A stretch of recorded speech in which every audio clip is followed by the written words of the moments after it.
दिन मुर्दों में से जीवित हुआ वो आज भी जीवित है। और बाइबल ये कहती है कि परमेश्वर ने तुम्हें पुत्र देकर तुम्हें छुड़ा लिया, और परमेश्वर ने अपना इकलौता पुत्र देकर तुम्हें छुटकारा देकर तुम्हें अपने राज्य में प्रवेश कराया। Hallelujah, hallelujah. बाइबल कहती है कि आप जो विश्वास करते हैं वो मसीह में नई सृष्टि है। यदि आप विश्वास कर चुके हैं तो आप मसीह में नई सृष्टि हैं और परमेश्वर के राज्य के अंदर बुलाए गए हैं, और परमेश्वर ने आपको अपने राज्य के लिए बुलाया है। कौन से राज्य के लिए? स्वर्गीय राज्य के लिए। स्वर्गीय राज्य के लिए परमेश्वर ने आपको बुलाया है। हालेलुया। बोलो, परमेश्वर ने मुझे बुलाया अपने काम के लिए। जिसने मुझे नियुक्त किया वो जगत के अंत तक मेरे साथ है। हालेलुया। परमेश्वर ने आपको बुलाया, मुझे बुलाया, तो उसका एक वादा है कि जगत के अंत तक मैं तेरे साथ रहूंगा, मैं तुझे कभी ना छोड़ूंगा, कभी ना त्यागूंगा।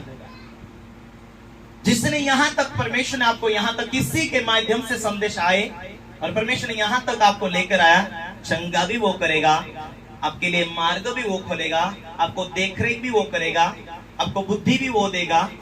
आपको बढ़ाने के लिए उसने आपको चुन लिया है। हालेलुया। बहुत सारे लोगों को मीटिंग में आते, प्रार्थना में आते, आराधना करते हैं, महिमा करते हैं, अरे क्या गाया था समझ नहीं आया, अरे क्या प्रचार किया था समझ नहीं आया। हाँ, ऐसा होता है, समझ नहीं आता है शुरुआत में, लेकिन परमेश्वर सर्वव्यापी, सर्वज्ञानी, सर्व सामर्थ्य है। वो तुम्हें समझ की बुद्धि भी देने वाला है। हालेलुया। लेकिन बाइबल यूहन्ना का किताब में कहता है मुझसे, इसीलिए हमें मसीह के अंदर बने रहे। हालेलुया। एक दूसरे को कहो, भाई सफल होना है तो मसीह यीशु में तुझे मजबूत होना पड़ेगा। मसीह यीशु में तुझे मजबूत होना पड़ेगा। हालेलुया। कहो, तेरा देखना मसीह, तेरा बोलना मसीह, तेरा जीना मसीह। क्योंकि मसीह में अलग होकर हम कुछ भी नहीं करेंगे। इसीलिए जो डाली मुझ में बनी रहती वो फलती है, बहुत फलती है, बहुत फलती और फलती जाती है। आइए हम परमेश्वर का वचन को देखते हैं। रोमी का किताब 8 अध्याय 31।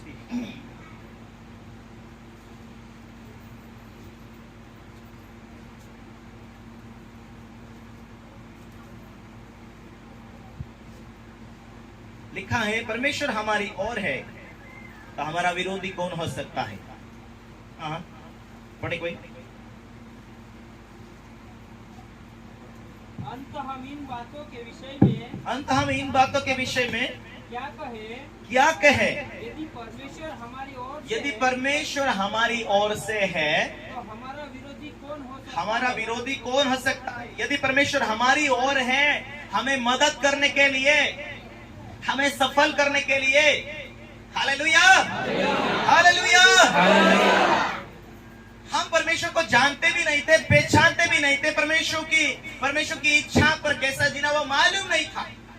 लेकिन बाइबल में परमेश्वर ने कहा कि परमेश्वर ने मनुष्य को अपने स्वरूप में बनाया, अपनी समानता में परमेश्वर ने मनुष्य को बनाया। और परमेश्वर ने जगत में मनुष्य को बनाकर कहा, फलो फूलो पृथ्वी भर जाओ। जैसा परमेश्वर की आज्ञा से मनुष्य दूर रहा, परमेश्वर की इच्छा पर ना जीने के कारण उसके जीवन में वेदनाएं, तकलीफें, अशांति, खुशियां नहीं है, आनंद नहीं है। प्रभु के बिगर वो जिंदगी जी रहा है, प्रभु यीशु मसीह के बिगर वो जिंदगी जी रहा। इसीलिए प्रभु ने कहा, मैं तुझ में और तू मुझ में बना रहे। यदि तुम मेरे वचनों को मानोगे, मेरा वचन तुम में बना रहे और मैं तुम में बना रहूं। जो डाली यदि दाखलता में बनी नहीं रहती वो नहीं फल सकती। दाखलता में डाली बनी रहती वो फलती जाती। इसीलिए प्रभु ने कहा, तुम मुझ में बने रहो, मैं तुम में बना रहूंगा। तुम मुझसे अलग होकर कुछ नहीं कर पाओगे। जैसे झाड़ एक जमीन से उखाड़ दिया जाता है तो वो सूख जाता है, मर जाता है, खत्म हो जाता है। उसी रीति से मनुष्य भी यदि मसीह में नहीं है तो कैसे? हालेलुया। परमेश्वर ने अपनी आत्मा देकर मनुष्य को जीवित किया और परमेश्वर की आत्मा के माध्यम से आज पूरा संसार, पूरा मनुष्य जीवित है। ये आत्मिक बातें, ये गहरी बातें हैं। जब परमेश्वर ने इंसान को अपनी आत्मा के द्वारा जीवित किया तो वो आत्मिक था। जैसा ही परमेश्वर के आदेश को उन्होंने उल्लंघन किया, आज्ञा तोड़ दिया, तो परमेश्वर का आत्मा जो मनुष्य के अंदर था वो चले गया। अब मनुष्य परमेश्वर की आत्मा के बगैर जिंदगी जी रहा है, दुखों के अंदर, तकलीफ के अंदर, अशांति, उसके जीवन में आनंद और खुशियां और शांति नहीं है, और ये उसे मालूम नहीं है कि मेरे अंदर आत्मा है और ये आत्मा मसीह यीशु में रहना चाहिए, वो उसे मालूम नहीं है। हालेलुया।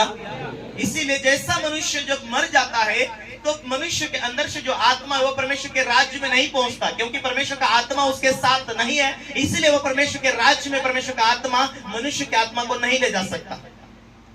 Hallelujah, hallelujah.